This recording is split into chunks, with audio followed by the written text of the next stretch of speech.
स्वागत है आपका लाइव टाइम में। मैं हूं आपके साथ संजय यादव। आपने देखा महाकुंभ में तमाम धर्मात्माओं का, साधु संतों का आगमन हो चुका है। अघोरी पंथ के लोग आए हैं, नागा बाबा आए हैं, इसके अलावा जो मंडलेश्वर हैं, महामंडलेश्वर हैं, साथ में तमाम धर्माचार्य आए हैं। लेकिन जाहिर सी बात है कि कुछ बाबा इस वक्त चर्चा में हैं। हमारे साथ अघोर पंथ से एक बाबा इस वक्त मौजूद हैं और हम समझने की कोशिश करेंगे कि अघोर पंथ क्या होता है, नागा पंथ और अघोर पंथ में आखिर अंतर क्या होता है, बाबा कैसे धुनी रमाते हैं, कैसे ये तपस्या चलती है, कहाँ इनका आसन होता है, कहाँ रहते हैं, तमाम चीज़ों को लेकर जो एक लोगों के मन में कौतूहल होता है उस बात को समझने की कोशिश करेंगे। महाराज जी,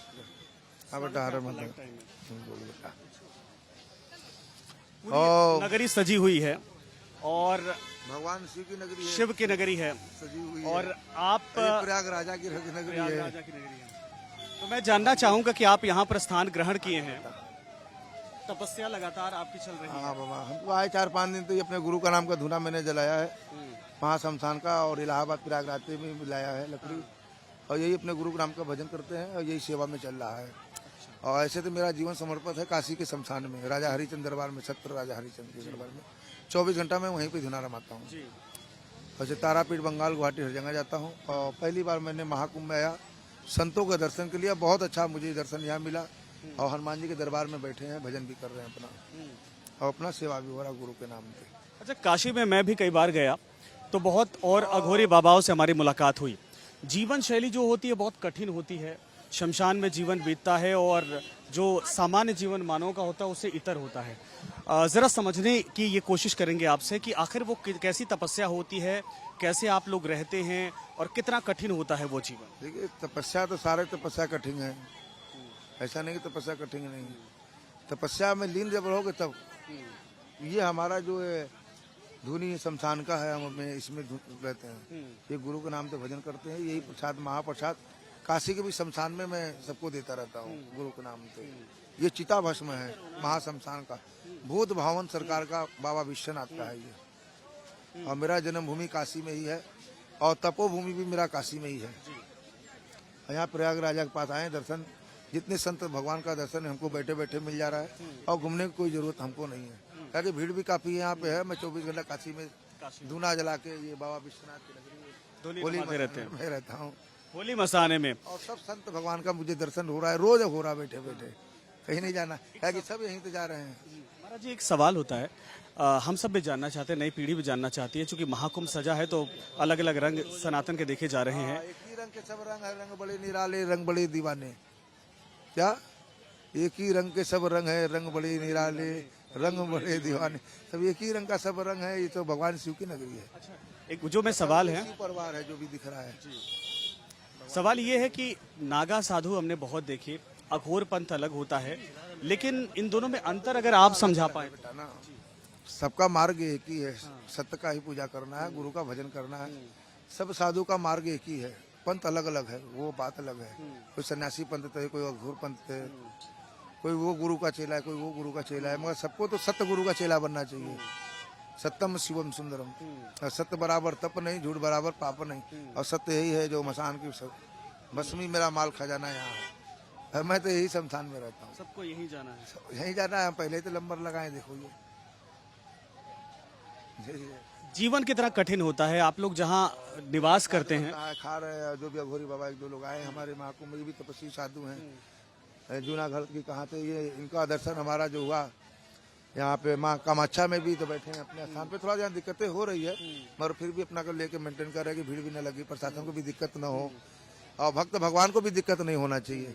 हनुमान जी के दरबार में हम तो अपने भजन के लिए बैठे हैं, इसलिए बोलते रहते चलो भैया आगे बढ़ते रहो, दर्शन करो, कि भीड़ ने प्रशासन को भी देखना है, वो अपना काम करे तो हमको भी, उनको भी देखते हुए उनके मर्यादाते रहना है। महाकुंभ की व्यवस्था कैसी लगी आपको? बहुत अच्छा महाकुंभ का व्यवस्था है। ये तो हमारे बाबा जी का कृपा है कि सारे यहाँ व्यवस्था बहुत अच्छा है। मैं उनको भी मानता हूँ और गया भी हूँ उनके आश्रम में दर्शन करने के लिए, और काशी में भी आते रहते हैं, दूर से दर्शन कर पाते हैं, उनके पता नहीं जाते हैं। योगी जी महाराज को हम बहुत मानते हैं, और उसी लोग कहीं नहीं मानते हैं, क्योंकि हम भी तो शमशान में रहते हैं। एक ही गुरु के लाल सब है, क्या एक ही गुरु के लाल सब हैं, तो ये सब एक ही रंग के दीवाने सब हैं, तो वो भी तो एक ही रंग के दीवाने। अच्छा, नरमुंड कई बाबा जो साथ में ये नरमुंड हमारा जो है जी। ये काशी का है, और ये अभी 2 दिन पहले मैंने यहाँ के शमशान से प्राप्ति किया है। हम गए थे ये चिता का लकड़ी लेने, तो यहाँ पे जो जल प्रवाह होता है, अकाल मृत्यु हो या कोई हो जाता है, फूल का कोई तो प्रवाह हो जाता है, तो ये हम अब इनको रखे हैं काशी में, अपने इनको सिद्ध करेंगे। ये 20-30 साल से हमारा शमशान में है। ये काशी के कपाल भैरव के नाम से इनका पूजा होता है। अष्ट भैरव में कपाली भैरव सबसे बड़े भैरव हैं काशी में, ये उनके नाम से पूजा होता है। अब उनका शमशान काली के नाम से पूजा होगा। नरमुंड का पूजा काली भैरव के नाम से होता है, इसलिए हमको रखना पड़ता है। ये मेरा श्रृंगार है, बाकी और कुछ भी नहीं है। अच्छा, ये श्रृंगार है। अच्छा, भोजन वगैरह को लेकर एक कौतूहल लोगों में होता है। ये देखिए ना, इसमें दिखाइए ना क्यों तो भोजन है। वो तो झूठ बात है कि लोग खाली अफवाह फैला रखे हैं। ये देखो क्या भोजन है बनाए प्रसाद में। ये देखो चिता भस्म है, और इसमें देखो क्या प्रसाद है। और यही प्रसाद सुबह तो बनाते हैं, भोग लगाते हैं, खुद खाते हैं। भस्म है। हाँ, ये चिता भस्म, ये जो है हाँ। चिता के शमशान से आता है। अच्छा, इसी ये जो में लकड़ी आती है हाँ, ये वहीं से चिता लेके के आते हैं। शमशान से। ये देखिए खिचड़ी प्रसाद बनाया है, यही दान में मिला है, हनुमान जी के लगे ये तो प्रसाद। पूरा सात्विक है। हाँ, ये भोग प्रसाद हम तो भगवान को लगाते हैं। हाँ। सादा भोजन का भोग लगाते हैं, कोई जरूरी नहीं कि हम मांस मदिरा का भोग लगाएं तभी हम अघोरी हों। सादा भोग भी हमारे गुरु परंपरा से चलता है, भगवान को हम लगा सकते हैं, अपने गुरु महाराज को। तो मांस मदिरा का भी भोग लगाया जाता है। मदिरा का भोग नहीं लगाया जाता है, वो अगर लगाना है तो खाली भैरव शमशान के नाम से लगता है, मंदिरों में नहीं चढ़ता है। अच्छा। शमशान क्रिया में भोग लगता है, श्मशान भैरव के कुल में, बाकी और कहीं नहीं भोग लगता है। काशी में हम देखते हैं धुने में अगर कभी लगाना होता है तो उनके नाम से लगाते हैं, लगाते हैं। मगर ये सादा भोजन बनाएंगे, ये भगवान को भोग लगाएंगे और ये वितरण भी करते हैं। जो भी हमारे पास संत महात्मा थे वो खाते हैं। शमशानों में वास होता है महाराज जी आपका। प्रसाद खा रहे हैं अभी, हम भी खा रहे हैं, तो प्रसाद बनाए, कोई दिक्कत नहीं है। कोई जरूरी नहीं है कि हम मांस मदिरा खाएं या उसको सेवन करें तभी अघोरी कराएं। सही भोजन खाइए, कोई दिक्कत नहीं है। अच्छा, शमशानों में वास होता है, मैं ये समझना चाह रहा हूँ, भगवान शंकर के आप लोग गण कहलाते हैं, उनके अनुयायी कहलाते हैं, तो शमशान में स्थान लेने का या निवास लेने का, इसको जरा समझाएं आप। शमशान में निवास लेने का मतलब कि अपना गुरु परंपरा से हम लोग चलते, जब अघोर जीवन काटना है तो महाशमशान को ही चुनना पड़ता है। तो सारा जीवन समर्पित शमशान में ही करना पड़ता है। खाना पीना सोना रहना वहीं 24 घंटा मेरा है। राजा हरिचंद्र दरबार काशी है, 184 घाट में एक ही साथ घाट सत्य है राजा हरिचंद्र, मैं उसी धुने बैठता हूँ। माँ तारा का साधना करता हूँ, अपने बाबा का धुना पे बैठता हूँ, मसान बाबा का करता हूँ, और कुछ नहीं। महाकाल के दर्शन हो जाते हैं इस तपस्या से। हो रहे हैं हमारे, ये देखो ना हो रहे हैं महाकाल के। मैं 24 घंटा धुने पे बैठा हूँ, 24 घंटा दर्शन हो रहा है, ये दर्शन हो रहा है, तो दर्शन ही ना हो रहा है, या बैठे दर्शन ही ना हो कर रहे हैं, अपना सेवा भी कर रहे हैं। दर्शन क्या है? अच्छा, लोग कहते हैं कि अघोरी जीवन बहुत कठिन होता है, क्योंकि सामान्य जीवन से थोड़ा अलग होता है। और कठिन नहीं होगा तो लोग कैसे जानेंगे? अघोरी जीवन बहुत कठिन बेटा। अघोरी मतलब जो सब में समा जाए, ठीक है। शिव में समा जाए। ये देखो, ये जल होता है अघोर। ये माँ मेरी जो नीचे जिसपे खड़े हो, ये भी अघोर है, सब इस पे समाहित है। तो उसी तरह अपने भावनाओं को मनाना पड़ता है। जब अपनी भावना उसमें हो जाएगा तब अघोर हो जाएंगे आप। तो आप लोगों का निवास एक ही स्थान पे होता है या फिर आप लोग भ्रमण करते रहते रहेंगे? महाशमशान में रहेंगे बस, और कहीं नहीं। मंदिर में कभी जाएंगे दर्शन करेंगे स्थान में, नहीं तो नहीं भी जाते हैं। उनका कीर्तन भजन अपने यहीं देखता है। अब यहाँ हम आए हनुमान जी के पास नहीं जा पाए, मैं उनका भजन यहाँ तो भी मैं कर रहा हूँ, अपने गुरु का भी कर रहा हूँ, अपने शमशान देवता का भी कर रहा हूँ। काशी से कभी पहाड़ों की तरफ पलायन होता है? हम जाते हैं गुप्तेश्वर धाम जाते हैं, जहाँ भस्मासुर का धुना जलता है। साल में 1 बार 2 बार वहाँ भी जाते हैं। ये चनारी उगनी घाट में है, गुप्ता बाबा, वहाँ भी जाते हैं। जंगलों में जाते हैं, कुछ दिन साधना करते हैं, अकेले एकांत में भी रहते हैं। कभी महीना 2 महीना वहाँ चले जाते हैं। छोटी सी गाड़ी है, वही चले जाते हैं वहाँ पे। अखाड़ों की जब परंपरा शुरू हुई थी, कहा गया था कि ये 13 अखाड़े बनाए गए थे और जिनमें अघोरी जो संत थे उन्होंने धर्म की रक्षा के लिए शस्त्र उठाए थे। अगर ये समझा पाए आप। अब देखिए, धर्म की रक्षा के लिए तो शस्त्र रखा ही जाता है। हमारे पास भी है, तो धर्म की रक्षा के लिए रखा गया है। त्रिशूल भी, ये त्रिशूल भी है, तलवार भी है मेरे गाड़ी पे। धर्म की रक्षा के लिए रखा गया है, किसी को मारने के लिए नहीं रखा गया है। हमारे धर्म को जो कोई खंडित करेगा तो वो चला भी सकते हैं, इसीलिए रखा गया। मेरे पास तलवार है, शमशान काली के नाम से मैंने रखा है। शस्त्र है, ये त्रिशूल है, तो भगवान शिव का है। ये सब भगवान शिव का है। ये मेरे मसान भैरव के नाम से है। ये दंड भैरव है। अब जो यहाँ तांडव करेगा तो मैं उसको दंड भी दे सकता हूँ। शांति रहेगा, भस्म लगाएंगे, हर हर महादेव बोलो, जाते रहो, यही है ना। भजन करो, शांति से। महाकाल का त्रिशूल हमेशा। हाँ, महाकाल का भी त्रिशूल है, ये महाकाल का है, महाकाल है। इधर भी एक लटके हैं, जैसे महाकाल 2 ही दिन हुआ अभी आपकी प्रयागराज हमको प्राप्ति हुए हैं, और इनको काशी ले जाएंगे। इनका श्रृंगार होगा बाबा विश्वनाथ की नगरी में, तो अब मेरे साथ धूने पर बैठेंगे। बाबा विश्वनाथ की नगरी मैं भी कई दफा गया। गंगा उस पार जब जीवन शैली को देखता था तो बहुत आकर्षित का मतलब एक ललक होती थी कि समझने की। हम वहीं पर रहते बेटा, ऊपर बाबा विश्वनाथ की नगरी है, वो तो हमारे बाप है, और नीचे शमशान हम उड़ते हैं। और शमशान के गेट पे हम बैठते हैं और बाबा विश्वनाथ अंदर बैठते हैं। अघोरपंथ से मोक्ष की प्राप्ति होती है? क्यों नहीं होगी? मन को निर्मल बनाओ, हो जाएगा गंगा जैसा। मन निर्मल बनाओ, मोक्ष की प्राप्ति हो जाएगी। माँ गंगा और भगवान भोलेनाथ दोनों वहाँ हैं। तो वो तो हर जगह है, कहाँ नहीं है? इसमें नहीं है? अब यहाँ से निकल जाएंगे तो 100 हो जाएगा, फिर राम राम सत्य हो जाएगा। जल ही अघोर है ना, बता रहे हैं। तो जहाँ मिलाओगे वहाँ से मिल जाएगा वो। अघोरा नाम पढ़ो मंत्र नाश तत्तम गुरु परम घोर घोर अघोर नितम मरघट अघोर। मैं तो अपने गुरु का भजन करता हूँ, अघोर वही है। अच्छा, महाकाल मैं गुरु किनाराम का भजन करता हूँ बेटा। अच्छा, हाँ, जय किनाराम जय सीताराम। जय सीताराम जय किनाराम। जय किनाराम जय सीताराम। अच्छा, जय किनाराम जय सीताराम। जो न दे राम उदय दे बाबा, घर किनाराम की जय हो। मैं गुरु परंपरा से हूँ, अपने गुरु का भजन करता हूँ, सत्य का पूजा करता हूँ और शमशान में रहता हूँ। इससे बड़ा कुछ नहीं है। ये देखो मेरे पास क्या है, मैं तो ये लगा रहा हूँ ना, मेरे पास कोई चंदन है टीका, क्या है ये? हीरा भस्म यही है, यही में मिल जाना है सबको। इससे बड़ा घोर क्या है, पहले बताओ। बचपन में जब हम लोग छोटे हुआ करते थे, दादी के समक्ष अघोरी जब आया करते थे तो आशीर्वाद दे के जाया करते थे। वो बड़ा विचित्र हुआ करता था, वो मेमोरी, वो याद ही बहुत अलग है। लेकिन जरा ये अब बहुत लोगों को तो ये आश्चर्य हो रहा होगा कि वाकई में ये भस्म है, लेकिन ये भस्म है क्योंकि वहीं से आती है। तो भस्म लेपन जो होता है वो क्या भगवान भोलेनाथ का प्रसाद है या साधना करने का ये जो भस्म है ये भगवान भोलेनाथ का ही प्रसाद है, क्योंकि ये उन्हीं का अंश है। जब सारे चिताएं शमशान में जल जाता है तो हम लोग उसी शमशान को राख को इकट्ठा करते हैं, भूत भावन सरकार को, महादेव को पहले लेपन करते हैं, फिर उनका महाप्रसाद हो जाता है तो अपने ऊपर लेपन करते हैं। तो तेरा तुझको अर्पण मेरा क्या लगे, ये उन्हीं का ही है, मेरा नहीं है। तो उन्हीं के ऊपर फिर चढ़ा के फिर अपने ऊपर ले लेते हैं। ये भूत भावन सरकार का है, बाबा विश्वनाथ का। ये अपने गुरु परंपरा का है। ये चिता भस्म है, ये शमशान की लकड़ है, इसी से खाते हैं हम, इसी को लेपन करते हैं। महाराज जी ये भी कंकाल है, ये मानव कंकाल। हाँ ये सब मानव कंकाल है। ये देखो ना, सब ओरिजिनल है, कोई डुप्लीकेट थोड़ा है।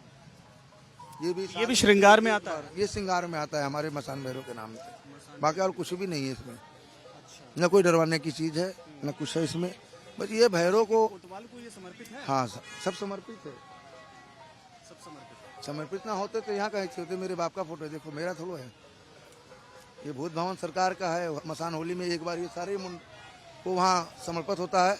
और ऐसा नहीं, ये जो जितने भी गंगा में प्रवाह किए गए हैं, मैं इनको निकालता हूँ, सफा से पूजा करके इनको भूत भवन सरकार को लेपन करता हूँ। और साल में एक दिन इसी नरमुंड माला को पूरा वहाँ के कमेटी समाज जो कालू डोम परवारते हैं राजा हरिचंद्र दरबार में, वो लोग हमको अर्पित करते हैं। ये पहन के मैं अपने गुरु आश्रम एक श्रृंगार के द्वार पे जाते हैं, फिर इसको वहाँ पे रख दिया जाता है। अच्छा। साल में एक दिन मेरा ये श्रृंगार का है। छावनी प्रवेश में ये श्रृंगार था। हाँ। पूरा था। ये पूरा जो श्रृंगार आज भी मेरा रखा हुआ वहाँ पे। ये अपने हाथ से मैंने बनाया है, बाबा को दिया, अर्पित किया है। जल में ढूंढ के प्रवाह करके, जितना प्रवाह हुआ है सबको एक माला बनाए, तो उनको साल बनारस में ही, काशी में ही आज भी रखा हुआ है। जाके देखो, पहले प्लास्टिक का चढ़ता था, लोग कहने लगे हमको प्लास्टिक का मत चढ़ाओ, ओरिजिनल चढ़ाओ, कि दुनिया देखे पहले है क्या चाहिए। क्योंकि सबका खोपड़ी एक जैसा होता है, इंसान अपनी खोपड़ी नहीं संभाल पाता है। उसको देखो क्या है, ये एक मिट्टी है, भजन करना। तो ये हमारे भैरव को और स्मशान देवता का ये श्रृंगार माला है, एक उनका श्रृंगार का, और कुछ भी नहीं। इसमें कंकाल है श्रृंगार के लिए। अच्छा, भगवान भोलेनाथ का प्रसाद भांग और धतूरा भी होता है, तो क्या जो अघोरी संप्रदाय प्रथा में आते हैं आप लोग सेवन करते हैं? नहीं, हम तो चीलम का इस्तेमाल करते हैं महाप्रसाद में। ये तो मेरा भजन करने की दवाई है, बाकी और कुछ भी नहीं है। मैं साधना के लिए कुछ नहीं, हाँ साधना के लिए, बाकी कुछ भी नहीं। चीलम पीते हैं और कोई नशा नहीं, न कोई अल्कोहल, न कोई मांस मदिरा का सेवन करते हैं।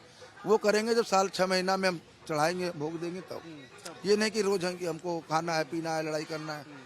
अभी फिलहाल में एक बाबा था वही उसने लड़ाई कर लिया दारू पी के, कुछ लोग होते वो भी अघोरी था। तो हम कहे हमारे अघोर परंपरा में ये नहीं कि दारू पी के सबको मैं गाली दूं मेला में, सही बात है, क्योंकि यहाँ सब संत भगवान घूम रहे हैं, बिल्कुल सही बात है। यहाँ भक्ति भगवान ने घूम रहा है। अब उनको नहीं समझ में आया तो उसको भी एक पागल बाबा मिल गया, भूतों का सरकार, उससे दोनों में फाइटिंग हो गया। कुछ लोग वीडियो भी बना लिए। तो हम बोले चलो ठीक है, जो जैसा करेगा खुद जाने। हाँ, ये तो प्रयागराजा में बैठे हुए हनुमान जी खुद लेटे हुए हैं, वो खुद देंगे डंडा पना, तो वापस में लड़ गए चलो। और हमारा शांति से यहाँ हर साल आते हैं, अपना एक साइड में धुना लगा देते हैं और यहाँ पे भी जला लेते हैं। थोड़ा बहुत दिक्कतें हुआ, मगर गुरु की कृपा है कि मैं अपना सेवा कर रहा हूँ, भजन भोजन और कुछ भी हमको दिक्कत नहीं आपका है। प्रवास पूरे महाकुंभ तक रहेगा यहाँ? अब देखिए हनुमान जी की कृपा जब तक रखे, नहीं तो हम तो उड़ जाएंगे, कोई दिक्कत नहीं है। आजा बेटा, इधर जाकर बैठो किनारे। अभी इसी तरह लड़ाई हो गया था उससे, वो दारू पी के एक बाबा लगा बोलने। तो कहने आप अगर आप साधु हो तो अपने मर्यादा में आप रहो, आपकी इज्जत होगा। संतों का हमारे देश में बहुत इज्जत होता है, ऐसा बात नहीं है, मगर हर साधु अपने मर्यादा पे रहे। मर्यादा पे नहीं रहोगे, कौन पागल से लड़ाई हो जाएगा कोई नहीं जानता है। और दारू पी के थोड़ा सा लगा लड़ाई करने, तो हमारे अघोर परंपरा में ये नहीं कि मैं दारू पी के छेड़ू या लड़ाई करूँ, गाली दूँ। उसने ऐसा किया तो खुद ही यहीं से हनुमान जी एक भूत भेज दिए, तो जाकर अटैक कर दिया, आपस में लड़ गया। हम तो समझा रहे हैं, हम तो नागरिक हैं। महाराज जी, महासंगम को लेकर, महाकुंभ को लेकर आप क्या कहेंगे? देखिए ये महाकुंभ तो बहुत अच्छा है, भगवान का स्थान है। हम तो आते थे ये ब्रिज के पास बैठते हैं और बहुत अच्छा लगता है। और माँ गंगा के पास एक दो बार हम जाकर स्नान कर ही लिया। ऐसे तो हम रोज यहाँ नहीं नहा पाते हैं, क्योंकि मेरा असली स्नान महाशमशान में 2 बजे रात में होता है। जो चिता भस्म मैं लेपन काशी में करता हूँ, तो कभी कभी मैं जल को गरमा के भी यहाँ तो अर्पित कर लेता हूँ। हमको नहाने की जरूरत नहीं है, क्योंकि मैं तो साल में एक बार भी नहाऊंगा, नहीं भी नहाऊंगा। मैं तो चिता भस्म स्नानम ध्यानम करता हूँ। अपने बाबा का मैं भस्म लेपन कर लिया, मेरा स्नान हो जाता है। कल अमृत स्नान है, तो अघोर पंत लोग जाएंगे? आदेश कहेंगे हनुमान जी तो जाएंगे, तो नहीं जाएंगे, हमको कोई दिक्कत नहीं है। हम यहीं तो खुश हैं। मन चंगा तो कठौती में गंगा। मेरे पास देखिए वो कठौती रखा हुआ है, उनका कृपा है, यहाँ विराजमान है। मैं नहा रहा हूं। कठौती, नरकंकाल सब पड़ा हुआ है। तो माते मेरे पास ही यहाँ है। अब वहाँ तो भक्तों के लिए है, वो भक्त जाए अपना नहाए, कोई दिक्कत नहीं। कमंडल की भी बहुत शक्ति मानी जाती है, कमंडल का जल। ये कमंडल है, ये मेरे गुरु के नाम से मैंने जब जीवन समर्पित किया था महाशमशान में, तो उनके नाम से मैंने एक कमंडल प्राप्ति हुआ। तो 24 घंटा इसमें चिता भस्मी लेपन रहता है अपने बदन में लगाने के लिए। ये गुरु के नाम से है, मेरे बाबा किनाराम के नाम से। इसमें कहने का मतलब इसमें जल की जगह भस्म होती है? हाँ, चिता भस्म मैं रखता हूँ अपने लिए लगाने के लिए। मैं दिखा भी सकता हूँ, इसमें ये देखिए। और 24 घंटा मेरे पास रहता है अपने लेपन के लिए। ये चिता भस्म है। ये भी नरमुंड है, मैं इसमें भी 10 साल सेवन किया हूँ। केदारनाथ बद्रीनाथ हर जगह मैं लेके जाता हूँ। और क्या प्रसाद ग्रहण होता है इसमें? हाँ, इसमें यही प्रसाद है। चिता भस्म लगाते हैं अपने आप को भी, और जब अगर भैरव पूजा करते हैं, थोड़ा भैरव प्याला भरते हैं, अग्नि देवता में प्रकट करते हैं हम लोग भैरव बाबा के नाम से। पीते नहीं इस शराब को कभी भी, हवन कर देते हैं। हाँ, पी जाएंगे तो नशा हो जाएगा हमको, और हम उनका नशा बर्दाश्त नहीं कर पाते हैं। ये देखिए हमारे इसमें भस्मी है, ये काशी के महाशमशान का है चिता भस्म। कि इसमें भी थोड़ा सा भस्म हमको मार्केट से मिलाना पड़ता है, क्योंकि जो ओरिजिनल भस्म होता है अगर किसी को लगा देंगे तो दाग पड़ जाएगा, बर्दाश्त नहीं कर पाएगा। तो इसलिए जो है इसमें थोड़ा मिक्स करना पड़ता है हमको। ओरिजिनल हम ही लोग इस्तेमाल कर सकते हैं अगर इसको, तो इसलिए हमको मालूम है। तो बाबा चेतना दे दी बेटा, किसी को पूरा मत लेना, क्योंकि सबका शरीर नहीं बर्दाश्त कर पाएगा। तो ये असली अगर चिता भस्म लगा देंगे तो जैसे चेचक का दाग होता है, पूरे शरीर को राख जला देगा। गुरु शिष्य की परंपरा होती है गुरु पंथ में? नहीं होती तभी तो हम गुरु का सेवा मान कर रहे हैं, यहाँ गुरु का भजन कर रहे हैं। सारा पूजा गुरु शिष्य का है, गुरु परंपरा का ही है। हम भी गुरु परंपरा से जुड़े हैं, गुरु का ही हम भजन कर रहे हैं। गुरु का ही भजन कर रहे हैं। गुरु का ही दिया है। ये शमशान भैरव है, ये भी नरमुंड है। इनको 5 धाम यात्रा मैंने कराया, बद्रीनाथ, केदारनाथ, गंगोत्री सब। केदारनाथ भगवान को भी मैं इसी कपाल का भस्मी रमा के आया हूँ। और मैं अयोध्या भी गया, भगवान के पास भी गया था कंकाल लेके। वहाँ पे प्रशासन बहुत रोका, मगर हम हमको बोले जमा कर लो मेरा सामान, मेरे पास क्या है, यही सब है जो है। तो वहाँ तो कुछ प्रशासन हमको कहा बाबा जा सकते हो, तो हम गए, अपना दर्शन किए, भगवान का दर्शन करे चले आए, कोई दिक्कत नहीं। भगवान को भी मैंने थोड़ा सा अर्पित कर दिया। किसी पड़ाव पर ठहराव होता है अघोर पंथ में या विचरण करना ही होता है? इसका ठहराव भी हो सकता है, चल भी सकते हैं। ठहराव का मतलब कि जब तक अपना धुना रमा हो तो ठीक है, नहीं तो फिर चल सकते हैं। ना मंजिल है ना कोई ठिकाना है, चलते जाना है। ना कोई मंजिल ना कोई ठिकाना, केवल चलते जाना। अघोर का मतलब चलते जाना। हवा साधु पानी चलता रहता है। यहाँ तो 1 महीना के लिए भजन करने के लिए आए, चाहे 10 दिन रहे या 5 दिन रहे, वो तो हनुमान जी की कृपा है कि उनके दरबार में हम बैठे हैं। वो अभी मारेंगे भाग जाएंगे तो। रमता जोगी बहता पानी, और उन्हीं का भस्म हो रहा है। ये देखिए हमारे गुरु के नाम का कमंडल। प्रसाद पाले बेटा। ठीक है महाराज जी, बहुत आप भी पाओ तो निकाल के दें, ये थोड़ा सा बनाए हैं। महाराज जी आपका आशीर्वाद मिल गया। ये सदा गुरु का आशीर्वाद है, अपने पास है क्या। तो आप देख रहे थे अघोर पंथ के महाराज को। जीवन कितना मुश्किल है, हर हर महादेव और महादेव की उपासना होती है। अघोर पंथ के जरिए जीवन शमशानों में रहता है, पूरे जीवन भर चलना होता है। और ये सन्यास का ये जो विधा है या जो जीवन शैली है, ये वाकई में कठिन होती है।